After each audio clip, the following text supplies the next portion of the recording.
Hi good people, Titus here for part 4 of our smoke series, and in this video we'll work on creating the grenade blueprint.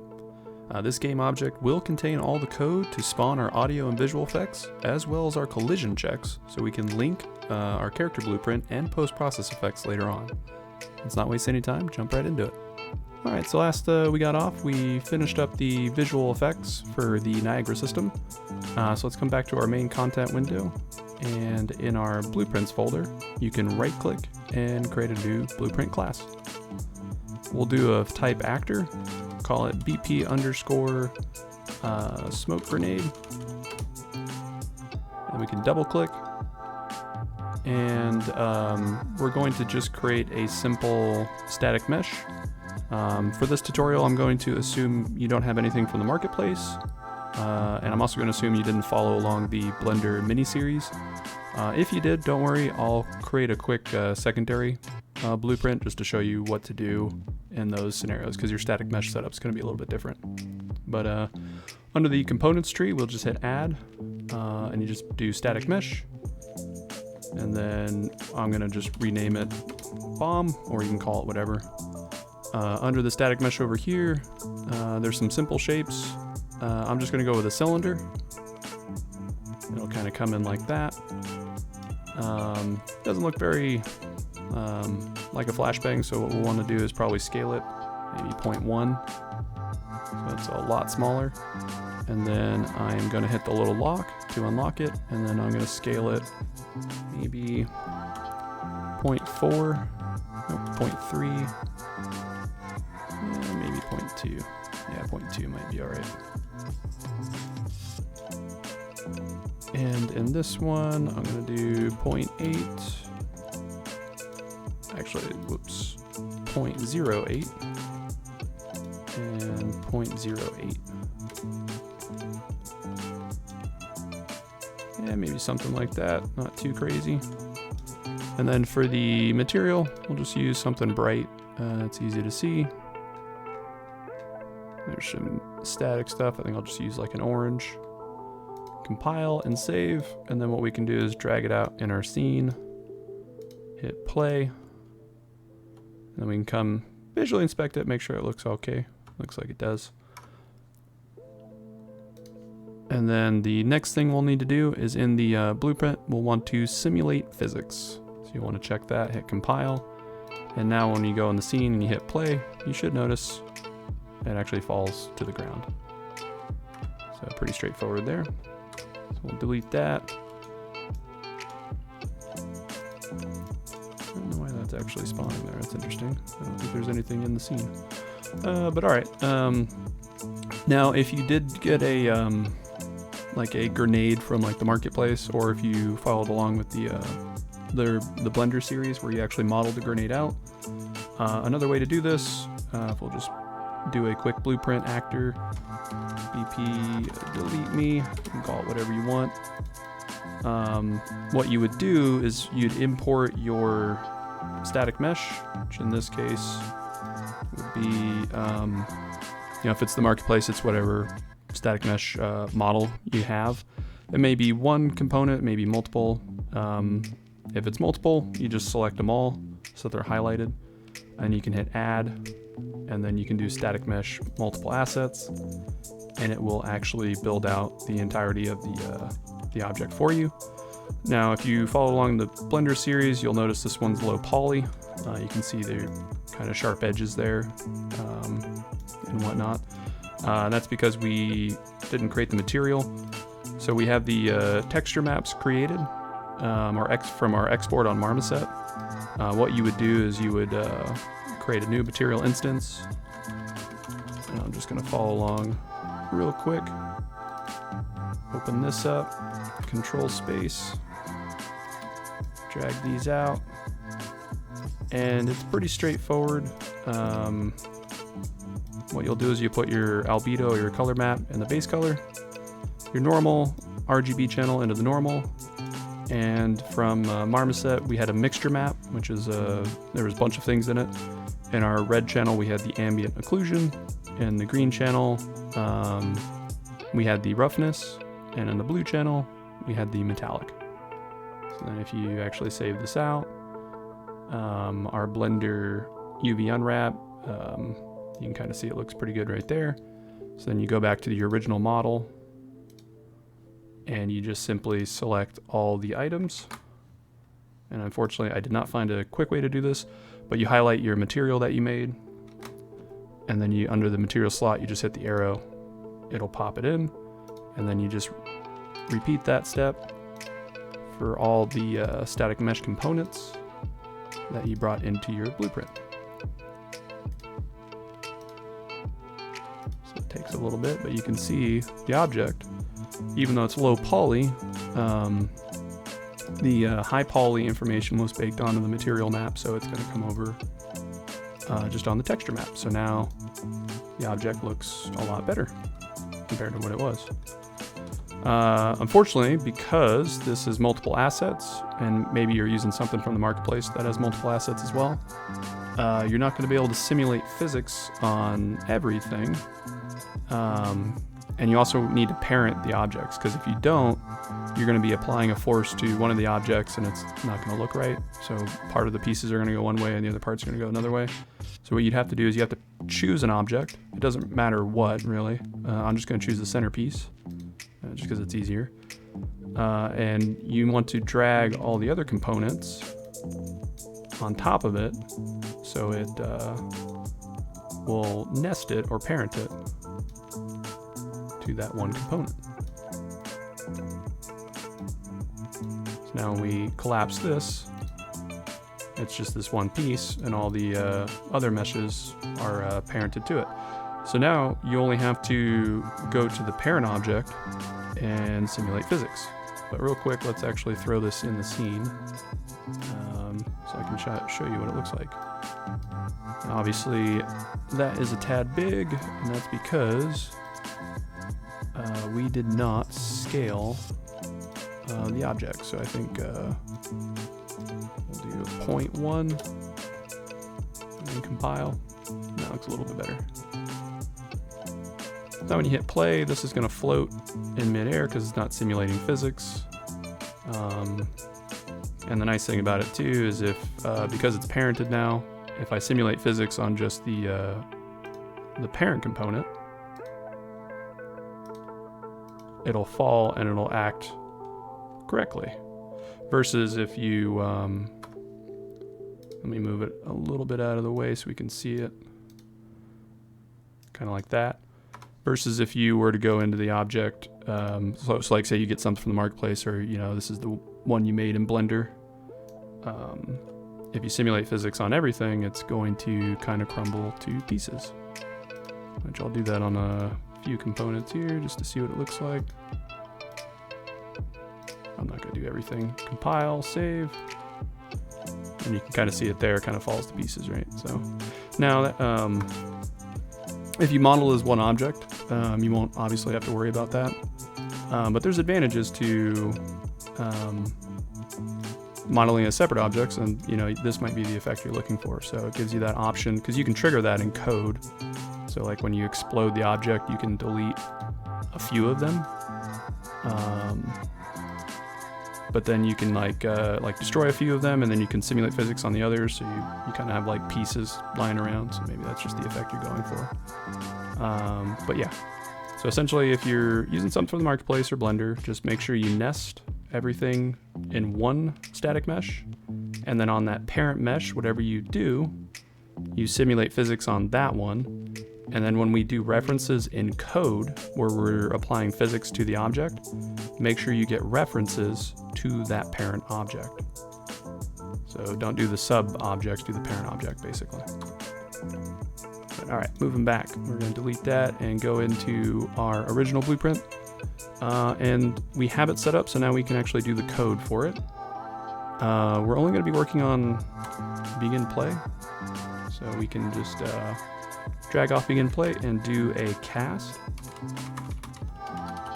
And we're going to do a cast to our first person character. The reason we need to get a cast from our first person character is because we need to get the looking orientation of our player. So essentially we're basically putting in the code to throw the grenade. So real quick, cast to our player, we get a reference to our player controller, or get player pawn will work. And then the easiest thing you can do is probably just get the first person camera. So as the first person character, we can drag off and do first person camera. And there's a get and a set, so we'll do get. So now we have a reference to the camera object. And just to clarify what that is, if I go into the template for the first person blueprint, which is this one right here, you will notice in the components tree, there is a first person camera right there. So it's basically this thing. We can honestly use anything, it doesn't really matter, but it makes the most sense to use the camera because you know the forward vector from the camera is going to be forward from the player. So we can then take that orientation and then apply a transform or a change in transform to the grenade. So the grenade will always toss forward from where you're looking. So with that said, off the first person camera, we'll drag off that, get a forward vector. And then we have to do a bit of math. Before we continue, let's create some variables here. The first variable we'll need is the throwing distance, and that's going to be of type float. And then the next thing we'll need is our rotation value, and that's also going to be of type float. And then the next one I like to do is I'll actually do a fuse length. So the throwing distance is how far the grenade's going to chuck. The rotation value is going to be how much the grenade tumbles through the air. And the fuse length is going to be the time it takes for the grenade to actually explode and spawn the Niagara system. So we can compile. For the throwing distance, I usually start at 1400. That's pretty good. Rotation value, we'll do 350. Fuse length, I think 1.5 seconds. And I think that's pretty good starting off. So off the forward vector, we can come into a multiply. And then off the multiply, we can throw in our throwing distance. And it'll convert that for us automatically. Off the cast, I'm going to play a sound 2D. And the sound I'm going to do, I don't remember which one it was, but I use, I think, 3 different gas sounds. I don't remember which one it was. We'll try this one, and then I'm just going to set the volume real low. That one I might actually change up, though. Alright, so right when we chuck the grenade, it's going to play the little leaking gas sound because we're going to spawn our Niagara system as well. After that, we're going to add an impulse, and we can do the reference to the bomb.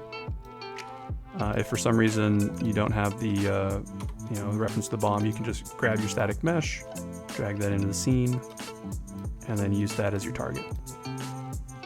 That simple. After you add an impulse, we want to add a rotation.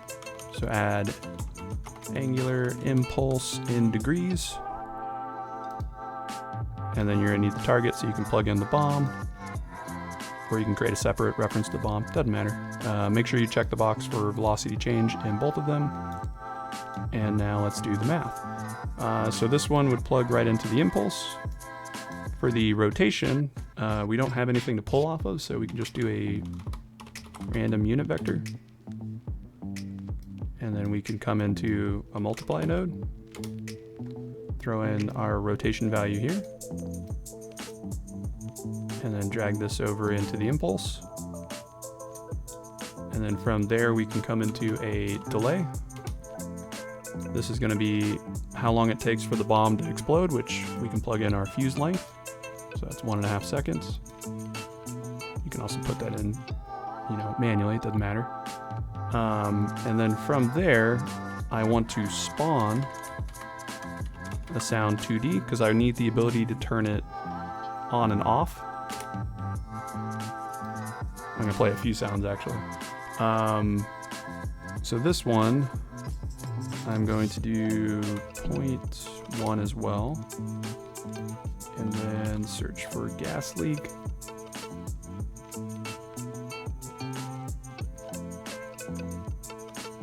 I think this one right here. The reason I'm doing it as a spawn 2D is because you probably noticed if you've ever downloaded anything from like freesounds.org, a lot of times the sounds aren't perfect. You know, they're either not quite right or they're too long, which is the case with this one.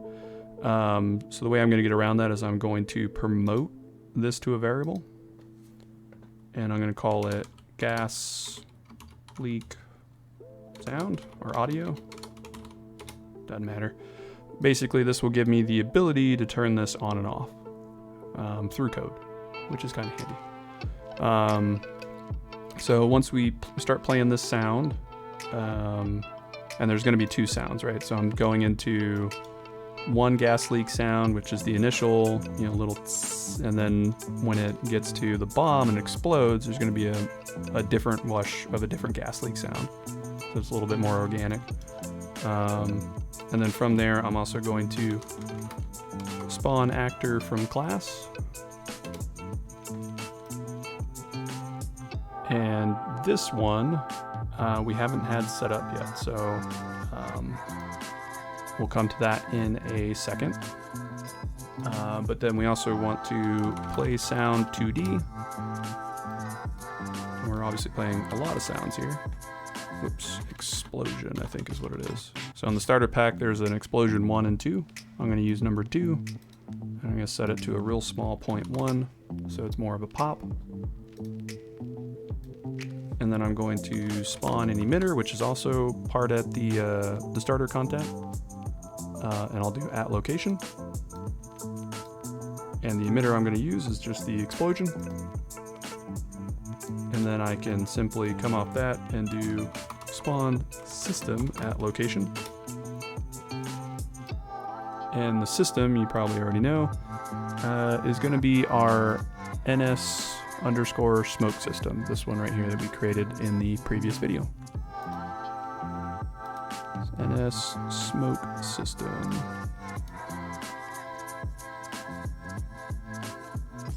All right, so we have a lot of references that we haven't plugged in and that it's not quite going to work yet. So what we can do is, before we get ahead of ourselves, let's get a reference to the bomb.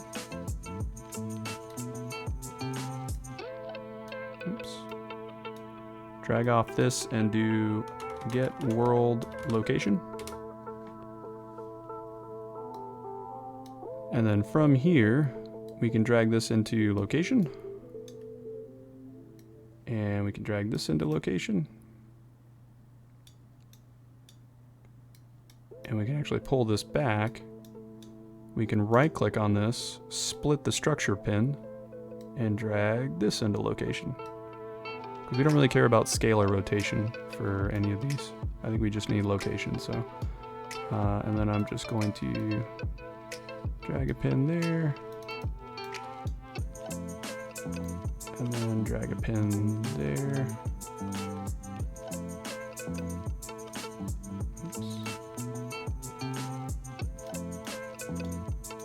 Something like that. I guess that'll work. But we still have to set up this spawn actor here, so you're probably wondering what that's for. We'll get to that in just a second. So just coming over our code, we do a cast to the player. We get the forward vector of the camera. We multiply that by our throwing distance. We then add that throwing distance to the bomb, so we chuck it forward. We also play a sound of a gas leak. We add some random rotation to the bomb. We wait 1.5 seconds to blow it up. We then play a different gas leak sound. We are going to be spawning something. We haven't got to that yet. We're going to be spawning an explosion, and then an explosion emitter, visual effect, and then our Niagara smoke system that we created previously. And then what you want to do is we'll probably come into a delay. And I'm just gonna maybe just wait 1 second, just something simple. Actually, we don't need to do that. We can do, this will be the penalty. So we can do this as a separate variable, or, you know, if you're gonna hard code it in and not change it later, you're probably fine. So this is, I guess, how long you want the effect to kind of last for. So starting off, maybe let's just do 10 seconds. And then from there, we can drag off and do, well, I guess we won't be able to do it from there because we'll have to grab our audio, drag our audio in the scene, do a get, and then drag off that and do a fade out.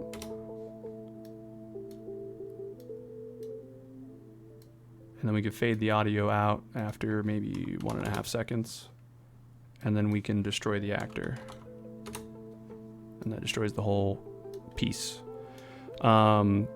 If you were doing the Blender series and you created or something from the marketplace where you had you know, multiple components, right here you could actually get a reference to like all of your static meshes, and you can drag off and do set simulate physics, like pop that in between there and just toggle it on, and that is basically you turning on physics for the sub static meshes.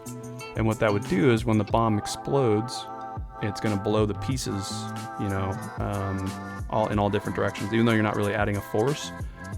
Because you're simulating physics and the meshes are overlapping, they're going to pop. So they're going to go all over the place anyways. And then from there, you could even do like destroy component. And then you can get references to either, you know, you could do all of them, or you can only do a few of them. And you can destroy, you know, different bits and pieces, delay it out. You know, you can get real creative with a multi-piece setup. So do keep that in mind. But ours is going to be simple. We're just using one static mesh, so nothing too crazy. Now for this one, we haven't set up a class, and that's because we haven't created it yet. So the other thing we need to do is in our blueprints folder, we're going to right click and create a new blueprint class. And we're going to do of type actor. And we'll call this BP underscore collider smoke. Something simple. This one's going to be very straightforward. We'll open it up. We're just going to be really adding one thing, and that's going to be a box collider. We can just call it box. I'm going to scale it in all axis by 8, so it's pretty big. It's a decent volume. And then I'm going to set the box collider to not be hidden in game. That's just going to be initially so I can see it to make sure it looks the appropriate size. And then under the event graph, get rid of tick. And I'm just going to be using begin play and overlap. Under the begin play, I'm just going to come out and delay. And this could be something like you can create a variable, like call it penalty length. Make it a type float. Compile. And then say you wanted the penalty, like how long the collider to last, like maybe you did 10 seconds, doesn't really matter. And then we can drag that into there just so we have an idea of what this is. And then you come off here and do a destroy actor. So basically when this thing's created, it's gonna live for 10 seconds and then it's gonna destroy. While it's alive, it's gonna be checking for overlaps of other actors. We can do a cast to BP first person character. You can drag in the other actor into the object input. And then if the cast is successful, we can just do a simple print string for now. And we can call it smoked. And then if we wanted just to check our code, we can do another print string on the fail. And then we can plug in the other object into here. whoops, actually not through there, over here. And then we can actually see what it intersects if we're just curious to see what the code's doing. So not too much there, right? And it's just one trigger box, some begin play code, and then some simple overlap checking. Nothing too major. So then we go back into here, we can come in and do a search for BP underscore collider underscore smoke, or whatever you named it. And then compile, and that should be good. So just going over the code one more time, it does a cast, gets a reference to the player's looking direction, gets the forward vector, multiplies that by our throwing distance, and adds an impulse to the bomb. It then rotates the bomb based on our rotation force, which is right here. It waits the fuse length, which is 1.5 seconds, and then we're also playing some different sounds of gas leaks. And then we are going to spawn a collider at the location of the bomb's current origin, which is wherever it is in the tumble after the fuse length goes off. And then we're going to play an explosion.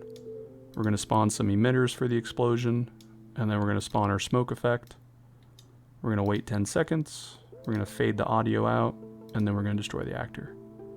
There's one other thing we forgot to do, and that's on the actual bomb, we will want to add a Niagara system, so a Niagara particle system, and we can call this NS underscore smoke trail. And if you remember, we created a smoke system. We created two, the big one and the tiny trail one. So we're spawning the big one, but we're going to attach the small one. And then we can come over here, and that was going to be smoke trail system right there. And that one should auto activate, and then it'll run out of gas and just kind of be done. So pretty straightforward. So we got our grenade pretty much set up. And I think, yeah, we got our collider set up. So yeah, I think we're looking pretty good. So, all right, everyone, we're gonna cut it here. I was trying to keep this video short. It looks like it ran a little bit long. In the next one, we'll create the code to actually throw the grenade. And we'll also spawn our trigger collider. And just from that, we'll be able to engage our post-process effect to actually hinder our player. But as always, thanks for watching. Consider subscribing, and we'll see you on the next one.